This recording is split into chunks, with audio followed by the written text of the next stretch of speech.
Hello everyone, a very warm day to you. I hope your day has been going great. I remain your humble host, Becky Usoro. It's that time of the show, Citizens Dialogue on First Next News Port Harcourt, where we discuss trending and interesting political topics. Joining me on set to have this conversation is King Sajalo and Zach Jimmy. Sit back, relax, and enjoy all we have for you on this episode. It's a pleasure having you both on set all the time. Thank you, both look Becky. amazing. Thank you very much. Okay, so let's hit straight to the story for today. Former Senator Adams Oshomole has advised former Vice President Goodluck Jonathan to retain his legacy by not giving into pressure to contest the 2027 presidential election.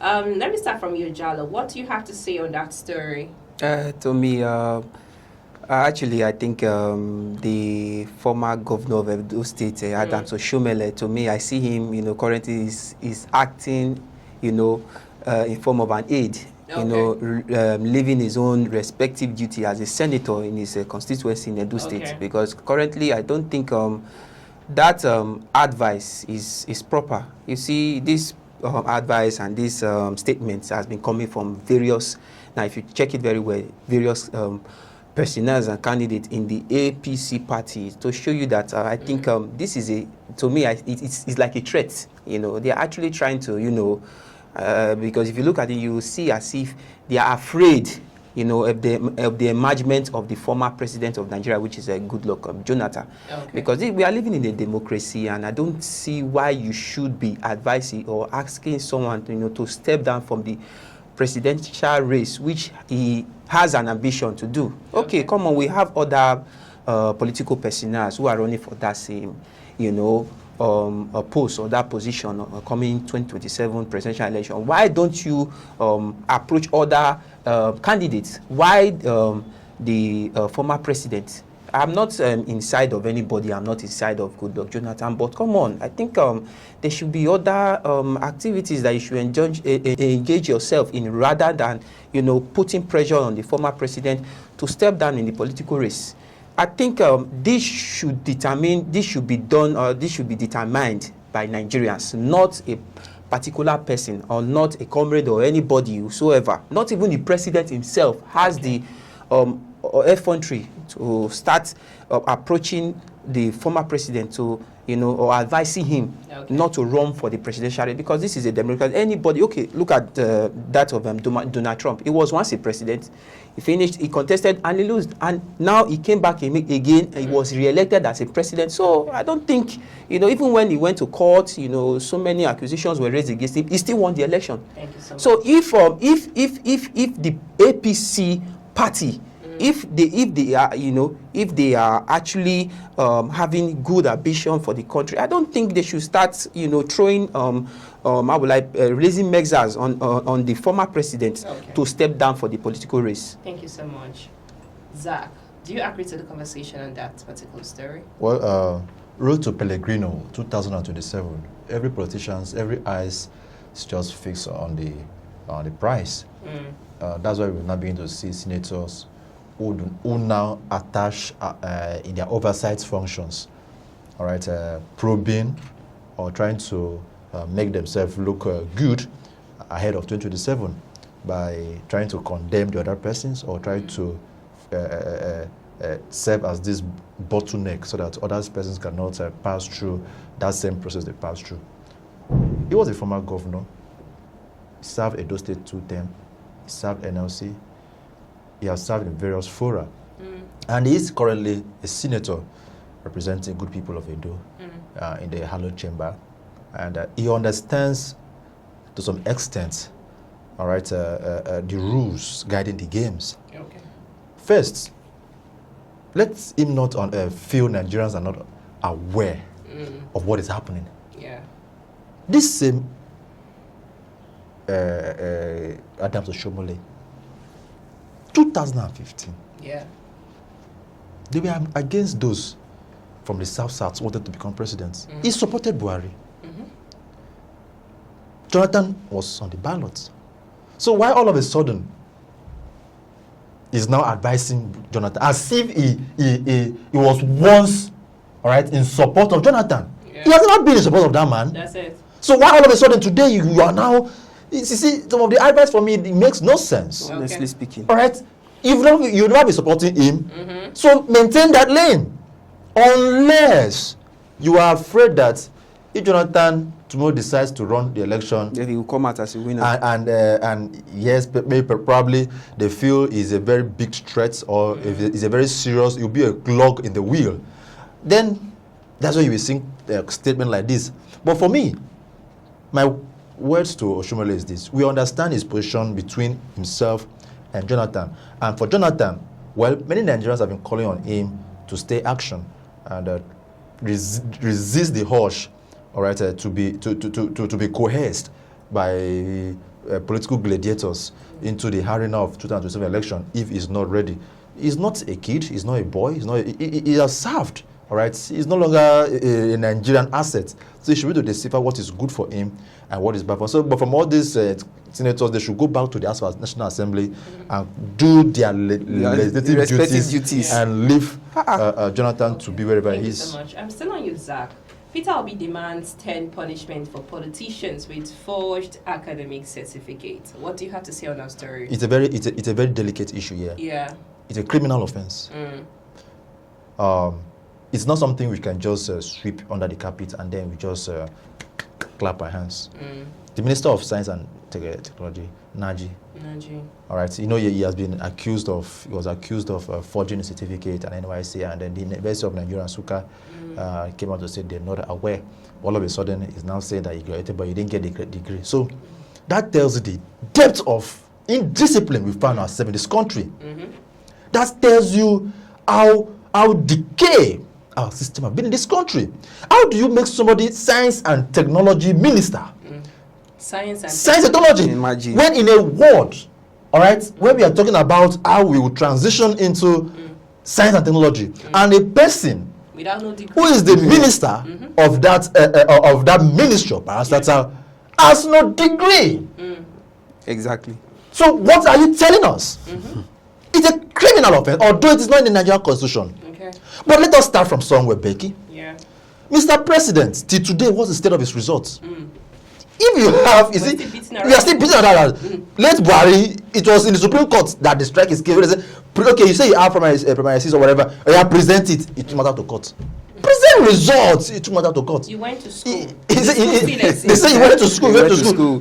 Bring your result. He said, these are funny things they've turned the system to be.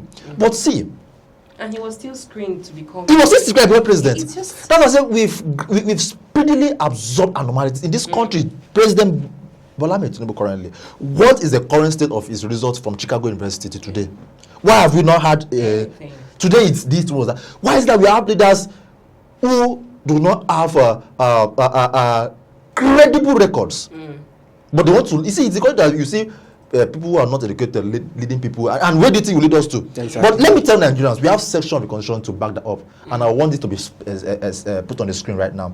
All right, we have section 467. Okay. It deals with the punishment for forgery. It penalties ranging from 3 to 14 years imprisonment, depending on the type of documents forged. Section 363 defines forgery as creating or altering a document with the intent to deceive or defraud. Section 364 prescribes the maximum sentence of 14 years imprisonment for forgery. And Section 368 covers altering false documents, while Section 471 deals with procuring execution of documents by false pretense. But looking at the provision of this constitution, all right, Nnaji has defaulted in Section 467, Section 363, and Section 364. Because the intention of forging a certificate is not a fraud. Exactly. Yeah. Whether we like it or not. So he has committed, he should face the wrath of the law, all right, under the provision of that constitution. But you see, in a system where we'll just clap our hands and nothing will happen. Nothing will happen. He was screened by go under the carpet. He was screened by the Senate. So who had to answer questions? The Senate has screened him. How did you do your screening? To be among the people to I don't think the president nominated him, sent his name to the Senate. So the Senate will ask them, we need to ask a question, how were you able to screen him? Does it not tell you how they screen people? Does it not tell you that the screen results appears to be These are who I choose. prepared. They prepared it. That is why when I told them that you refuse to scream to become president because he's a president didn't want me, it's becoming clearer. Yeah. Let me not speak much on this, but Becky, it's embarrassing for a country like Nigeria So, that we have ministers that parade themselves. We have leaders who cannot, for once, all right, tell us the truth. So how then would they tell Nigerians who are in this? How would they persecute Nigerians who are victims of these crimes, who are victims of this circumstance? We have Nigerians in the prison for the same crime. yeah. Becky, in this country, they stopped certificates from Benin Republic and other countries. Nigerians went and graduated and got certificates. They banned it in this country.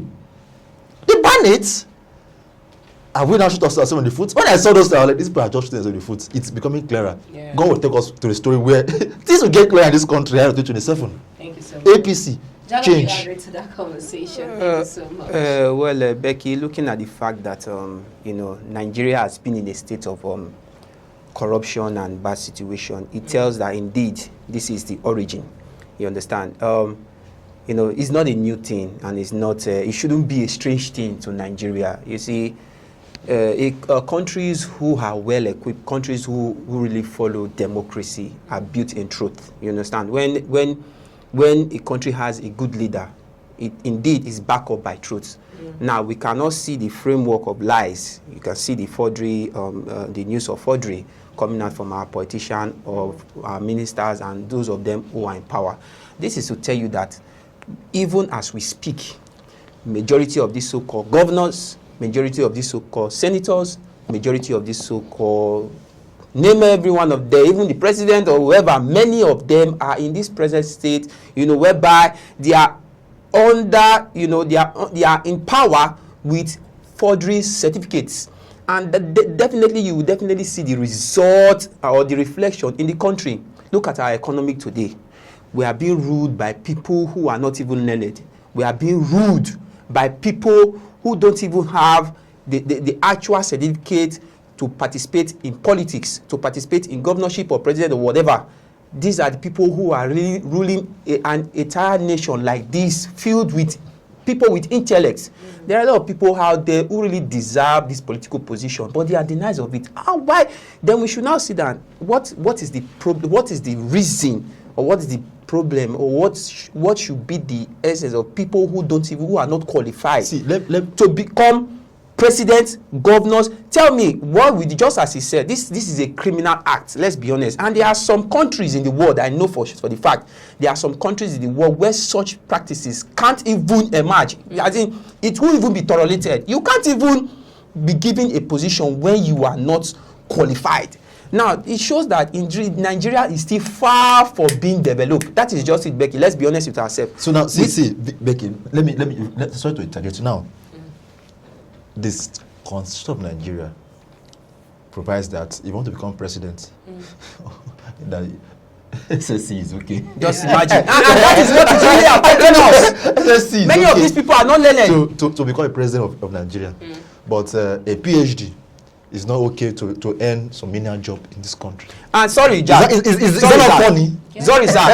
That is why whoever that will be in charge of this operation, the first way we have to, whatever we must do, we must tackle that, Why I say that so? power Why I say in so is that electing tomorrow, people who are not qualified. That is the first thing. He will tell you, oh, God, I have expert school now. I know Right. and it will be fine. Okay. And it's okay.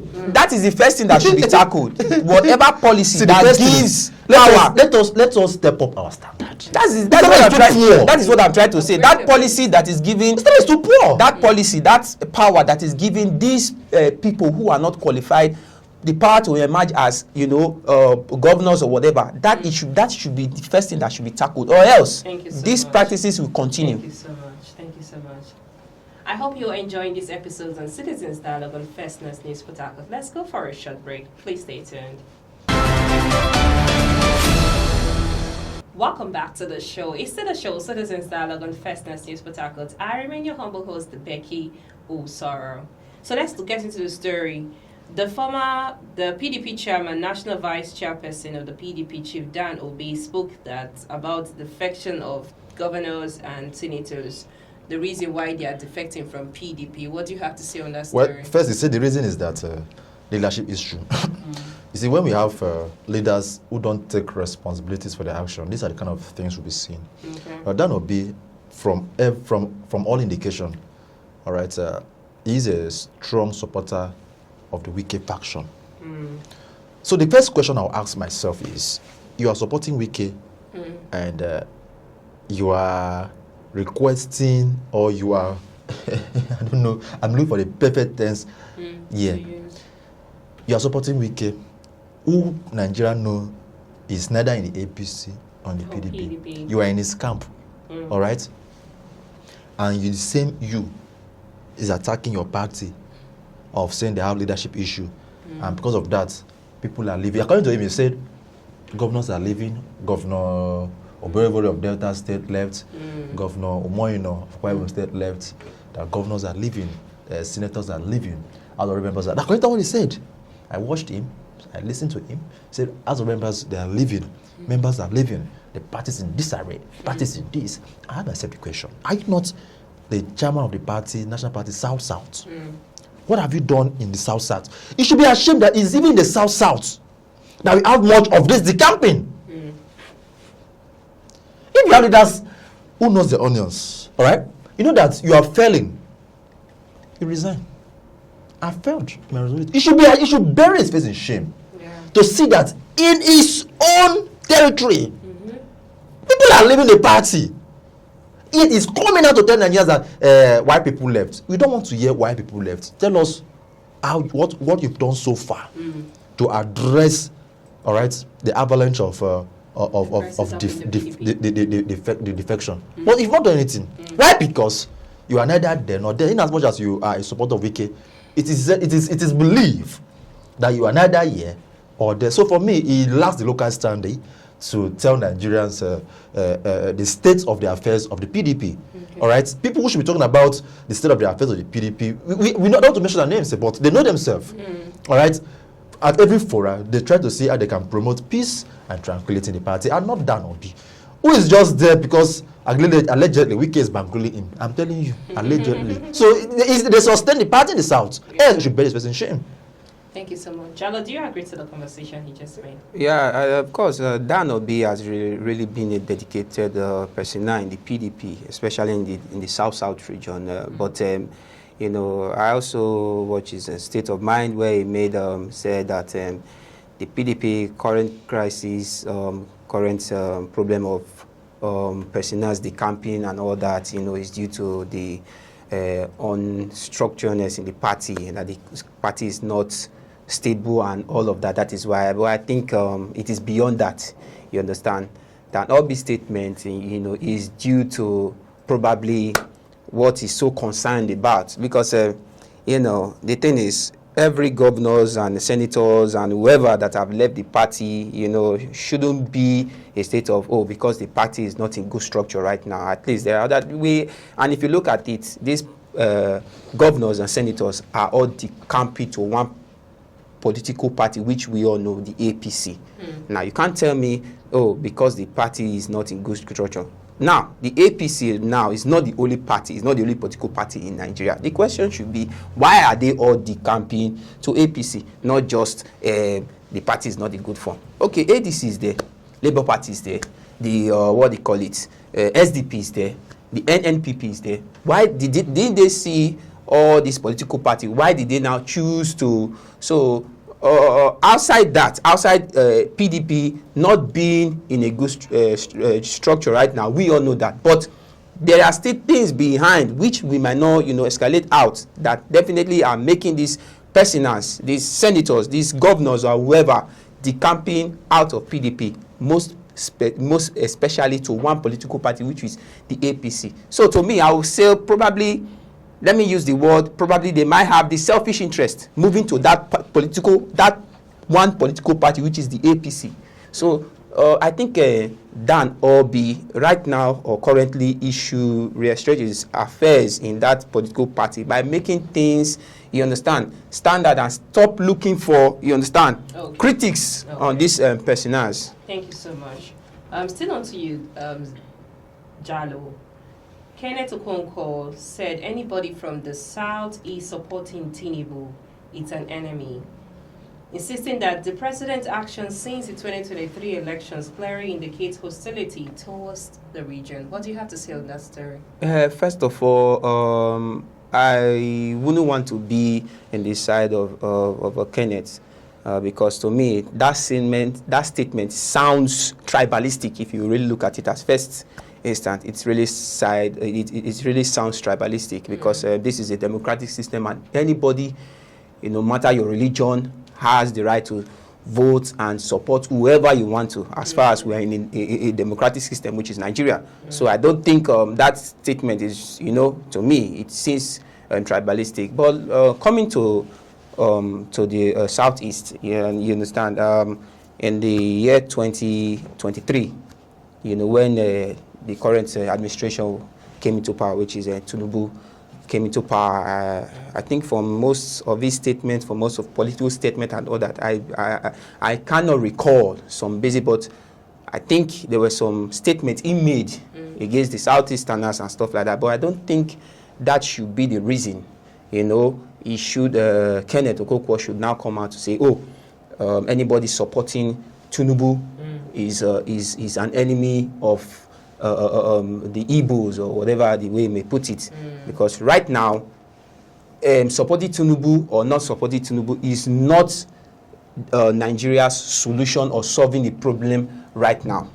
Is how we could tackle the economic crisis. That is what we should be looking at. Because the Southeast put together to every region of Nigeria, coming together should be the, you understand, should be the way of bringing Nigeria back to its liberty. Okay, while we're rounding up for this segment, Zach, what do you have to say on that story? Okay, the Southwest, they form a very integral part of Nigeria.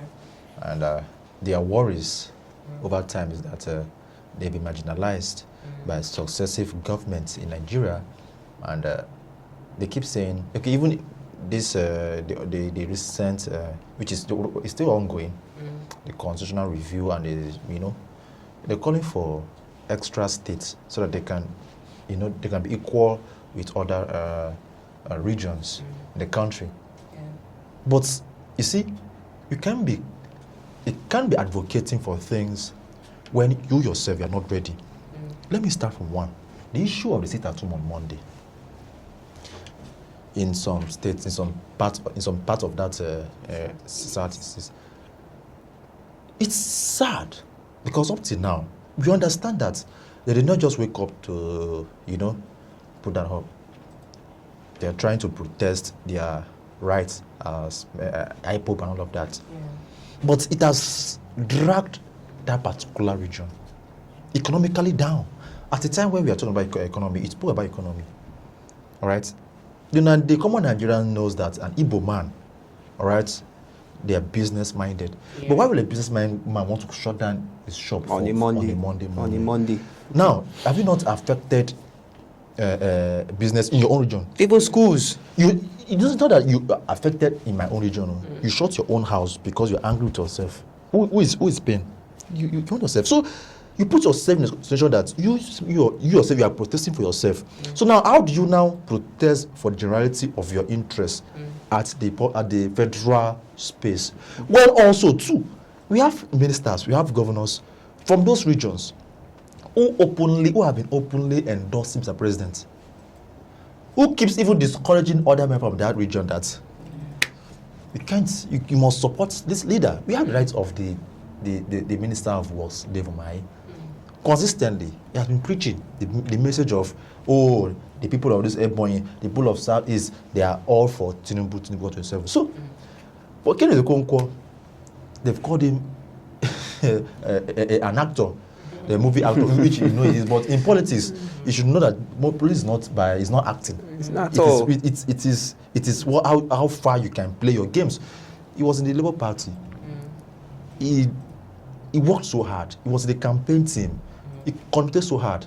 But we saw how he fell out with Peter Obi and people of the Labour Party. And instead of him to settle the issue in the Labour Party, he's now advising the entire South. Let him also work with himself. I'm advising everybody now. I'm advising the South people. I'm also advising him. Then for Nigeria, the hard part says that carry the Southeast along. We are all one Nigeria, where no man needs to be, don't need to be what? Oppressed. I keep preaching that because that's in our national. Thank you so much. It's my pleasure having you both on set all the time. Thank you, Becky. That's all on the show for today. Thanks everyone for watching. Citizens Dialogue on First News Port Harcourt. I remain your humble host, Becky Usara. Many thanks for watching. Bye for now.